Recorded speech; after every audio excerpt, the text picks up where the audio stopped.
I personally wrote every line of this report, Mark Daltrey said, gesturing confidently at the screen behind him. My screen, my slides, my diagrams, my research that I'd spent 12 months building from nothing. The executive board nodded with impressed admiration as Mark clicked through the presentation I'd created just 3 days ago. My heart hammered against my ribs as I sat frozen in the back row, hence gripping the edge of the conference table so hard my knuckles turned white. The room was packed with senior executives, investors, and department heads, all watching Mark claim my entire platform development as his own achievement. This project required extensive technical architecture, he continued smoothly, using the exact phrase I'd written in my documentation. I spent countless hours ensuring every integration point was flawless. The board members leaned forward, completely captivated by his performance. One executive actually whispered, "Brilliant," loud enough for me to hear. My stomach twisted into a knot. This couldn't be happening. He wouldn't dare steal everything so openly, so completely. But there he stood, accepting applause meant for me, his smile growing wider with each clap. The room erupted into enthusiastic applause that felt like knives cutting through me. Mark turned slightly, catching my eye from across the conference room, and for just a second, I saw something dark flash across his face. Satisfaction. Victory. He knew exactly what he was doing, and he was enjoying every moment of my silent suffering. I forced my lips into something resembling a smile, the kind you paste on when you're dying inside but can't show weakness. My vision blurred slightly as tears threatened to form, but I blinked them back furiously. I would not cry here. Not now. Not in front of these people who were celebrating my work while having no idea I existed. The CEO stood up, shaking Mark's hand firmly. "This is exactly the innovation we need," she declared. "Mark, you've outdone yourself." Each word felt like a physical blow. Mark straightened his tie, his confidence radiating across the room. Then came the final devastating announcement. "I'll be heading the public launch next month," Mark announced, his voice carrying authority he didn't deserve. "I'm looking forward to presenting this platform to our clients personally." My manager took credit for my project. I let the board see the real author during the launch. Those words echoed in my mind as the applause continued around me. This wasn't just theft. This was erasure. Complete, calculated erasure of everything I'd sacrificed. Every late night I'd worked while Mark took long lunches, every technical problem I'd solved while he attended networking events. The platform that was supposed to be my breakthrough, my moment to finally be seen in this company, was being stripped away right in front of my eyes. Mark had promised me I'd co-present. He'd looked me in the eye 2 weeks ago and sworn this would be my big moment. "We're a team," he'd said convincingly. "Your work deserves recognition." And I believed him. I'd actually believed him because I wanted it so desperately to be true. Now I understood the truth. Mark had never intended to share anything. He'd been planning this betrayal for weeks, maybe months, positioning himself perfectly to steal everything. If you're watching this video, please like, subscribe to the channel, and tell me in the comments where you're watching my revenge story from. I want to know how far it has traveled. My name is Kaylin Ford, and I've spent 2 years being invisible in this office. I'm 28 years old, a systems engineer at Hartwell Solutions, a mid-sized tech company in Seattle. When I first joined, I was excited, eager to prove myself in an industry that didn't always welcome young women with ideas bigger than their job descriptions. I worked harder than anyone else in my department, stayed later, learned faster, and delivered results that consistently exceeded expectations. But nobody seemed to notice. Or maybe they noticed but didn't care. My contributions were acknowledged with vague, "good work" comments before being absorbed into team achievements where my name disappeared entirely. I watched male colleagues with half my experience get promoted while I remained stuck in the same position, doing increasingly complex work for the same unchanging salary. Mark became my manager 18 months ago. At first, I thought things might improve. He seemed friendly, approachable, genuinely interested in my ideas. He'd stop by my desk, ask detailed questions about my projects, praise my problem-solving skills. I felt seen for the first time in months. The first time Mark presented my work as his own, I convinced myself it was an accident. We'd been in a routine team meeting, discussing solutions for a client integration problem. I'd spent a week developing a custom API workaround that solved multiple issues simultaneously. I'd sent Mark my detailed documentation the night before, thinking he'd need it for reference. Instead, he stood at the front of the conference room and presented my entire solution without mentioning my name once. "I developed an approach," he explained to the team, drawing my exact diagrams on the whiteboard. When someone asked how long it took, he answered casually, "About a week of intensive work." My face burned hot with confusion and anger, but I stayed silent. Maybe he forgot to mention me. Maybe he'd credit me later. After the meeting, I approached him carefully. "Mark, I noticed you presented the API solution. Should I have joined to explain the technical details?" He'd laughed warmly, putting his hand on my shoulder. "You did great work, Kaylin. Don't worry, everyone knows you're valuable." But nobody did know, and that was exactly his plan. Over the following months, a pattern emerged that I was too naive to recognize immediately. Mark would praise me privately, telling me how essential I was to the team's success, how much he valued my technical expertise. "You're the real genius here," he'd say with apparent sincerity. Then he'd turn around and present my work publicly as his own achievement. He became my filter to the outside world. Every project I completed went through Mark before reaching upper management. Every presentation I prepared was delivered by him. Every innovation I created was credited to the team, at best, or to Mark specifically at worst. He'd volunteered himself as the spokesperson for everything I built. When I questioned this arrangement, he'd gaslight me subtly. "You're too technical, Kaylin. You bore them with details. Let me handle the business side." Or, "You're not ready for executive visibility yet. Let me build your reputation first." I accepted these excuses because part of me believed them. Maybe I wasn't ready. Maybe I needed his protection and guidance. That was exactly what he wanted me to think. Then came the platform project, the biggest initiative our department had ever undertaken. A complete redesign of our client-facing interface with integrated analytics, automated reporting, and real-time collaboration features. The CEO herself had announced it as a company priority. This was the kind of project that made careers. Mark called me into his office the day after the announcement, his expression serious and professional. "I want you to lead the technical development," he stated. My heart had soared. Finally, recognition. Finally, my chance. "You'll build the entire back-end architecture, design the user experience, handle all integrations. This is your opportunity to shine." I'd practically floated out of his office. For weeks, I worked obsessively. 16-hour days became normal. Weekends disappeared into code and testing. I built something truly innovative, solving problems I didn't even know existed until I encountered them. And throughout it all, Mark kept promising the same thing. "We'll co-present to the board. This is your moment, Kaylin. You've earned it." Those words sustained me through exhaustion and doubt. 3 months into development, the workload became crushing. I was handling every aspect of the platform while Mark's involvement remained mysteriously minimal. He'd attend our weekly check-ins, nod approvingly at my progress reports, offer vague encouragement, then disappear. I'd see him taking long lunches with other managers, leaving the office at 5 while I stayed until midnight. Once, I passed his office at 7 in the evening and found it dark and empty while I headed back to my desk for another 4 hours of work. The imbalance was obvious, but I told myself it didn't matter. He was handling the business relationships, I reasoned. He was managing stakeholder expectations. I was building something extraordinary, something that would speak for itself. Then I noticed my name disappearing from documentation. Project files that originally listed me as lead developer were updated to show development team instead. Status reports I'd written were being reformatted and resent with Mark's name in the author field. When I confronted him about it, his response was casual, almost dismissive.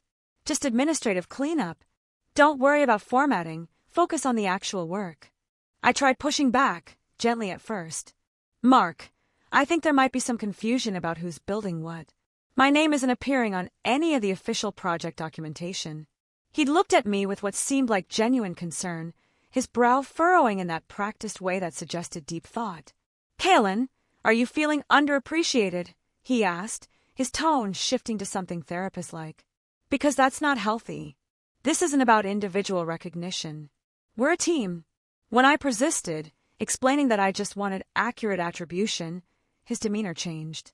He leaned back in his chair, studying me with cool assessment. "You're being overly emotional about this," he stated flatly. "I'm starting to worry about your ability to handle pressure. Maybe you need some time off." The implicit threat was clear. Question him, and my mental stability became suspect. I swallowed my anger and returned to work. The following week, I learned he presented my project status update to the executive board without even telling me the meeting was happening. I found out from a colleague who asked casually, "How'd the board presentation go?" The day before the big board demonstration, Mark explicitly excluded me from the rehearsal. "The room's too full already," he explained via email. "Besides, you should focus on final testing. I'll handle the presentation practice." Something inside me finally snapped into clarity. This wasn't confusion or miscommunication. This was deliberate, calculated theft. I needed to see what he was planning. That afternoon, I found an excuse to walk past the executive boardroom. The door was slightly ajar, and I could hear Mark's voice projecting confidently. I positioned myself where I could see through the narrow opening without being noticed. There were my slides on the screen, my technical diagrams, my user interface mock-ups, and Mark, gesturing at them like a proud parent showing off a child's artwork, except he was claiming to be both parent and child. "I architected the entire back-end," I heard him say. "The integration framework was particularly challenging, but I solved it. Every word was a lie. Every claim was stolen directly from my reports." I watched for 5 minutes, my hands trembling with rage and disbelief.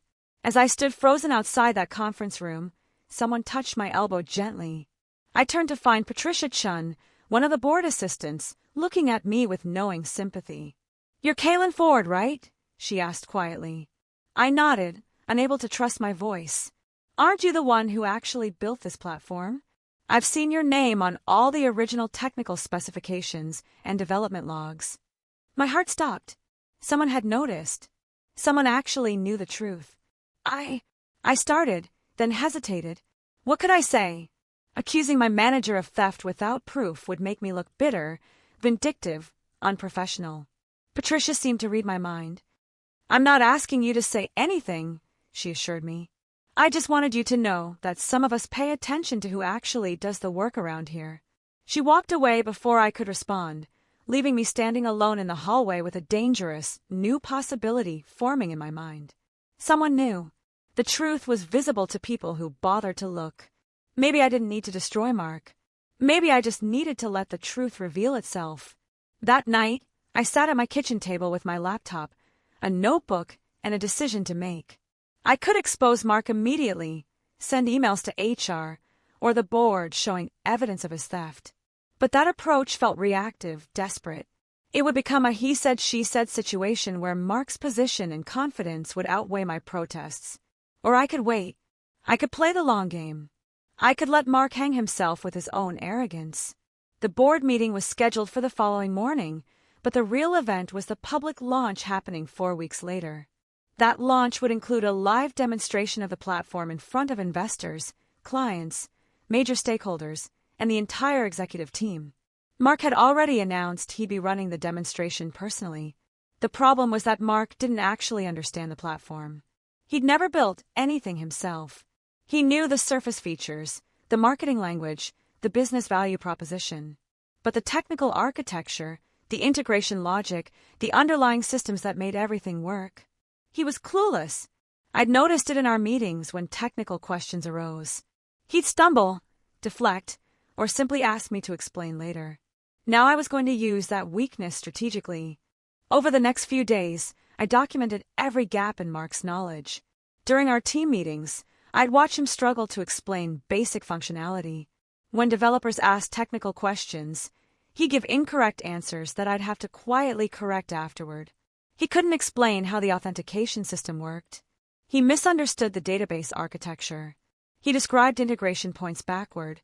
Each mistake was small enough that it could be dismissed individually, but together they painted a clear picture. Mark was performing competence he didn't possess. Meanwhile, I learned that the board had scheduled the launch demonstration to be completely live, no pre-recorded segments, no backup presentations. Everything would happen in real time with the actual platform. Mark would need to operate systems he'd never built, explain features he didn't understand, and demonstrate functionality he'd only seen from the outside. This was my opportunity, but I needed to be smart about it. I began making careful preparations. I embedded my name and credentials throughout the platform in ways Mark would never notice or think to check. Metadata and files, creation timestamps, developer logs. Nothing obvious, nothing that would interfere with functionality, but clear evidence that would be visible to anyone who looked. The board meeting happened as planned, and it was worse than the rehearsal I'd witnessed. Mark presented flawlessly, having memorized my slides and talking points perfectly. He accepted praise graciously, promised the board they'd be amazed by the launch, and positioned himself as the visionary architect behind everything. I sat in the back again, silent and invisible, watching him collect accolades for work he'd stolen. But this time, I wasn't breaking inside. This time, I was watching strategically, noting every exaggerated claim, every technical detail he got slightly wrong, every moment of overconfidence that would eventually destroy him. After the meeting, Mark pulled me aside with an expression of exaggerated gratitude. "Great work supporting me in there," he said, as if my silence had been a choice rather than a necessity. Then he announced the structure for the upcoming launch. "I'll handle the entire demonstration myself. You'll be available backstage for technical support if anything goes wrong, but I don't anticipate needing you." His arrogance was breathtaking. He genuinely believed he could operate a complex platform he'd never actually used. "Are you sure?" I asked carefully. "Some of the features are pretty technical." Mark's confidence bordered on delusion. "I've watched you demonstrate it dozens of times," he dismissed. "It's not that complicated." He had no idea what he was saying. The platform had layers of complexity that weren't visible in demonstrations. Security protocols, admin functions, back-end processes, database queries, integration handshakes. Things that worked smoothly when operated by someone who understood the architecture, but would fail spectacularly in untrained hands. Over the following weeks, tension in our department increased significantly. Other team members started questioning Mark's technical knowledge, though nobody confronted him directly. During one meeting, a junior developer asked Mark to explain how the caching system worked. Mark fumbled badly, giving an explanation that was not only wrong but would actually crash the system if implemented. I corrected him as gently as possible, but the damage was done. People were noticing. Mark's paranoia grew proportionally. He started micromanaging everything, demanding constant updates, questioning decisions he didn't understand. He snapped at team members for minor issues. Once, he actually yelled at me in front of everyone for using a technical term he didn't recognize, accusing me of deliberately trying to confuse him. 2 weeks before launch, something unexpected happened that changed everything. I received an email from Theodore Walsh, one of the board members I'd seen at Mark's presentation. The subject line read simply, "Confidential question." My hands shook as I opened it. "Ms. Ford, I've been reviewing the technical documentation for the upcoming platform launch.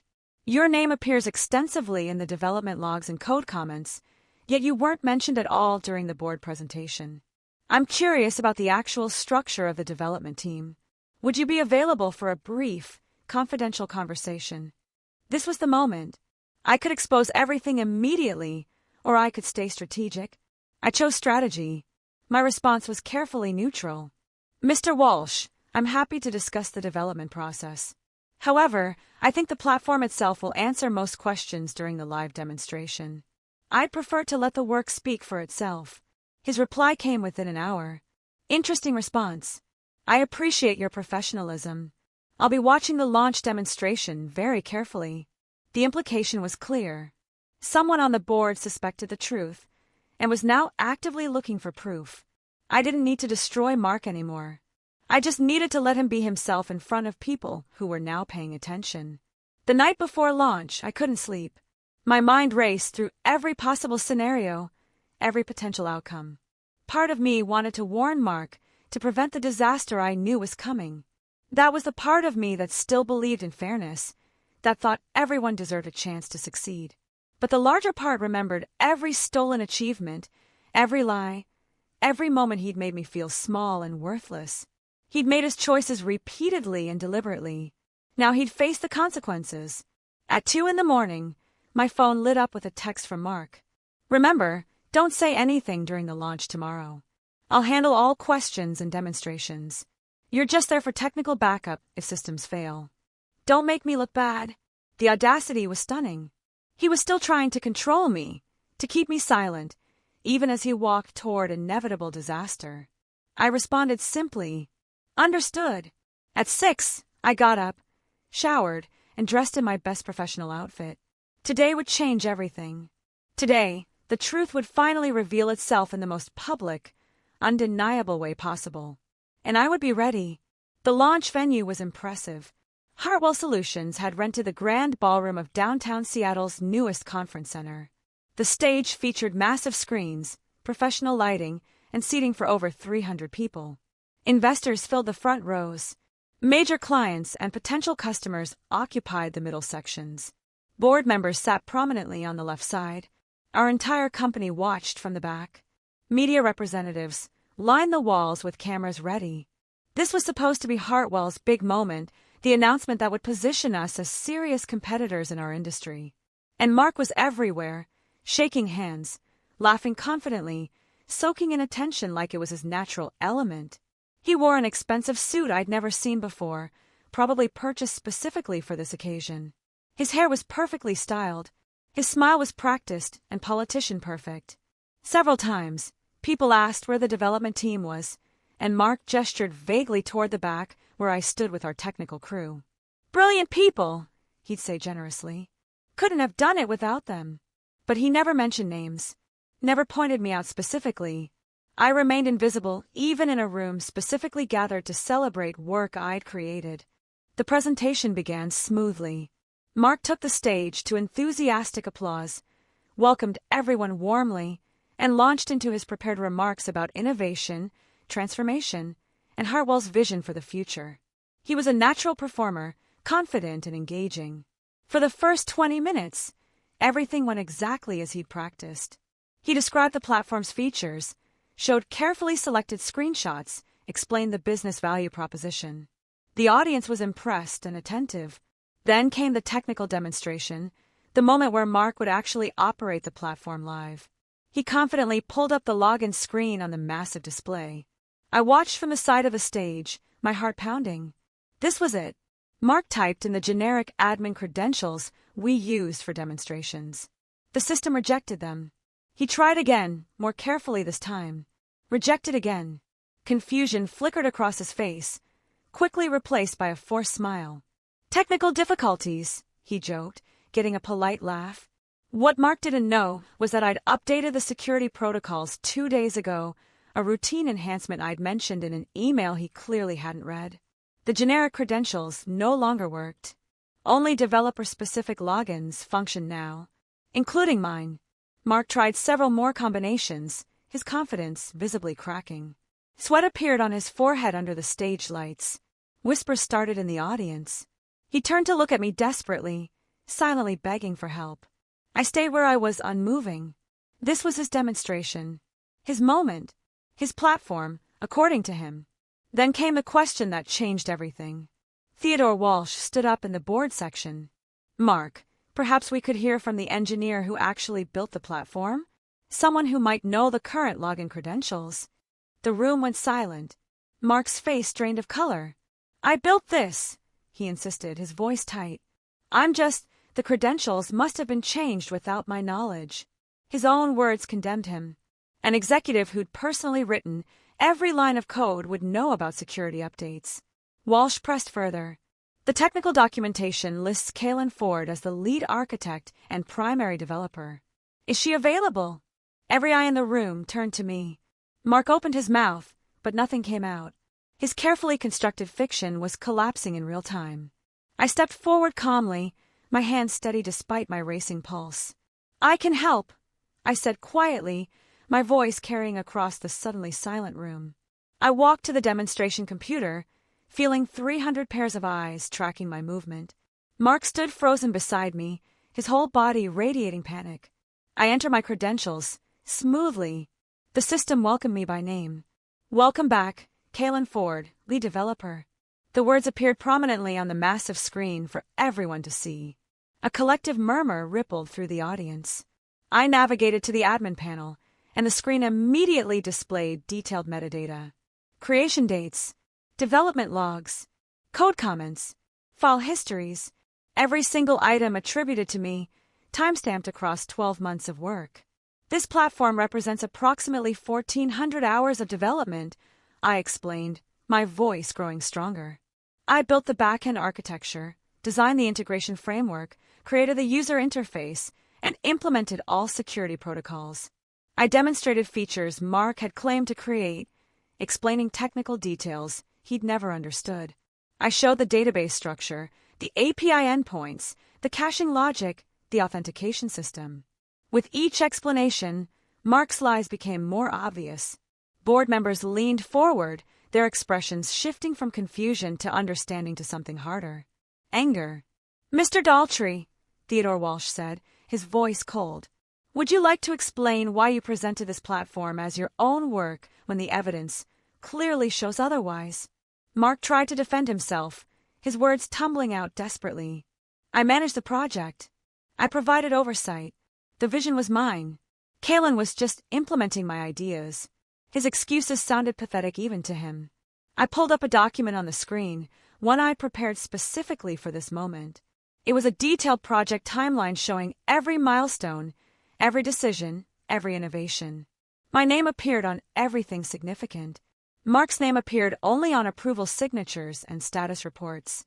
The vision, architecture, and implementation were all mine, I stated calmly.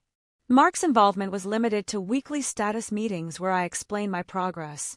Another board member stood. "This is a serious misrepresentation. Mark, you explicitly told us you personally developed this platform. You accepted credit, resources, and positioning based on work that wasn't yours." The CEO's face had turned to stone. She gestured to two security officers standing near the back. "Mr. Daltrey, please come with us. You're suspended pending a full investigation into these allegations." The room watched in stunned silence as security escorted Mark toward the exit. He tried protesting, tried explaining, tried bargaining. "This is a misunderstanding. She's exaggerating her role. I supervised everything." But nobody was listening anymore. The evidence was too clear, too documented, too undeniable. As he passed my position, he looked at me with pure hatred. "You destroyed me," he hissed quietly enough that only I could hear. I met his eyes steadily. "No, Mark. You destroyed yourself. I just stopped covering for you." He was gone within minutes, and I was left standing on stage in front of hundreds of people who were now seeing me clearly for the first time. The CEO approached, her expression unreadable. "Ms. Ford, I apologize on behalf of Hartwell Solutions. This situation is unacceptable, and we will ensure it's thoroughly investigated." Then she surprised me. "However, this platform is brilliant, and these people came here to see it demonstrated. Would you be willing to continue the presentation?" My heart raced. This was actually happening. I was being given the recognition I'd earned. "Yes," I answered. "I'd be honored." The next 40 minutes were the most empowering of my career. I demonstrated every feature, explained every innovation, answered every technical question with confidence and expertise. The platform worked flawlessly because I understood every component intimately. The audience was captivated, their initial shock giving way to genuine admiration. Investors asked detailed questions about scalability. Clients inquired about customization options. Board members took notes actively. When I finished, the applause was thunderous and authentic. This time, it was actually for me. After the presentation, Theodore Walsh approached with several other board members. "Ms. Ford, we need to have a serious conversation about your role in this company. Would you be available to meet with us tomorrow?" That meeting resulted in 3 immediate changes. First, I was promoted to senior technical architect with a 40% salary increase. Second, I was named the official project lead and public face of the platform. Third, I was invited to join Hartwell's Innovation Council, a group of senior leaders who shaped company strategy. The investigation into Mark revealed he'd been taking credit for other people's work for years. He was terminated for cause and faced potential legal action for misrepresentation. 6 weeks after the launch, I sat in my new office, the one with windows and natural light, reviewing proposals for my next project. The platform had exceeded all performance expectations. Clients were signing contracts at unprecedented rates. Industry publications were writing features about our innovation. And my name was attached to all of it. Finally, permanently, correctly. Sometimes I thought about that moment in the boardroom when Mark had clicked through my slides, claiming my work as his own. I remembered the helpless rage, the suffocating feeling of being erased. But I also remember the decision I'd made that night in my kitchen. Not to strike back in anger, but to let truth reveal itself strategically. That patience had changed everything. I didn't destroy Mark. He destroyed himself by being exactly who he was in front of people who were finally paying attention. My phone buzzed with a message from Theodore Walsh. Board meeting next week. We want your input on the 5-year technology roadmap. I smiled, leaning back in my chair. When you know your worth, nobody can erase it. Not permanently. The truth always surfaces eventually. And when it does, make sure you're standing in the light, ready to claim what's yours. I'd love to hear your thoughts. What would you have done in such a situation? Please share below and subscribe to this channel for more stories like mine.